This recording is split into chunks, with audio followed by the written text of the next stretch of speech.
Hello, I'm Tom Suvansri with Premier Trust Advisors. Today we're going to be covering something that we call maximum potential. What you'll learn in this video is the importance of saving money. That may seem obvious. We talk about the importance of saving money, but you'll see where just a couple of minor changes in other areas can help you save more money without impacting your lifestyle. So, all right, let's take a look at this. Let's start with a 30-year illustration and assume this couple has no assets at this stage and about $150,000 of income. Now, if you look at the savings over a course of this 30 years, now we're talking about $4.5 million have flowed through this couple's economy through just their income. Pretty sizable amount. So I'm sure they would hope that that would increase, their income would increase every year. So let's assume a 4% annual increase. So now it's jumped up to $8.4 million of savings that this couple has at their disposal over this course of this 30 years. Now, the money hopefully is not sitting there idle doing nothing. Let's go with a conservative earnings rate of, let's say, 5%. So that 5% earnings rate over the course of this 30-year period jumps their savings up to almost $17 million have flowed through. So a significant amount of money that's entered this couple's economy.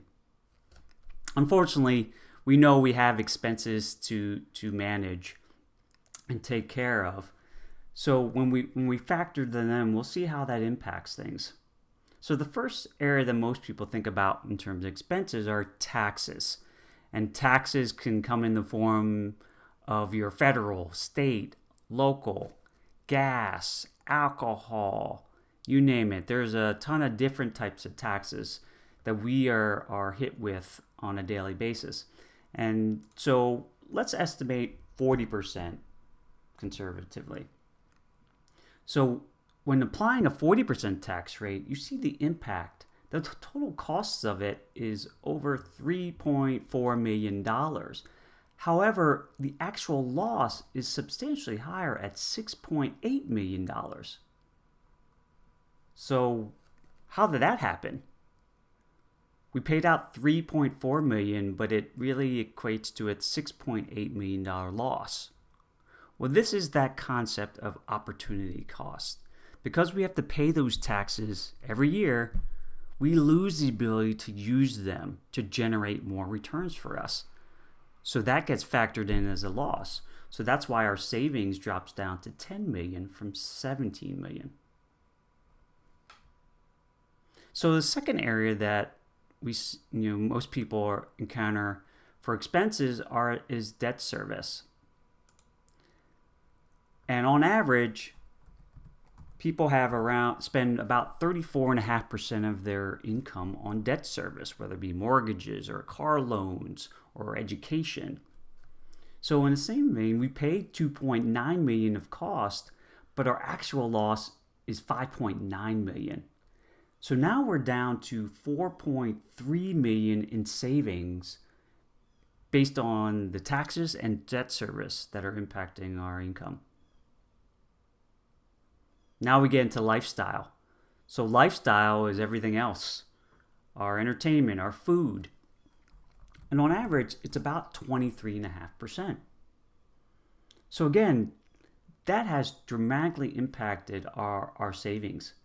We are now at $340,000, which is less than 1 year of your last year's income in this 30-year illustration.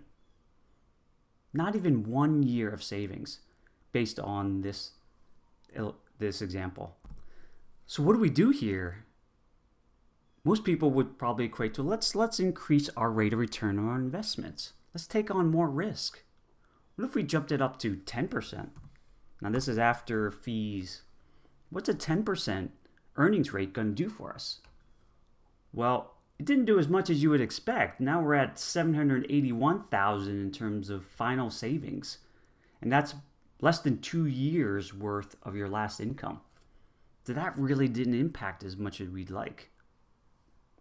So let's drop it down to 5%, the original one. And let's say we took a look at our taxes and explored what are maybe some ways to reduce our tax burden by, let's say, 10%. So we dropped that down not to 30%, but 36%, 40 to 36, 4 percentage points. That increases up to 1 million, more than what we got as an impact from doubling our rate of return. What if we looked at our debt service and said, what are maybe some more efficient ways we can manage our debt, and drop that down to, say, 18%.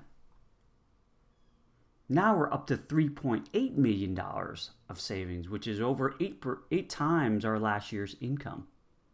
So now we're making some headway without having to touch lifestyle, which is always an area that people would not want to.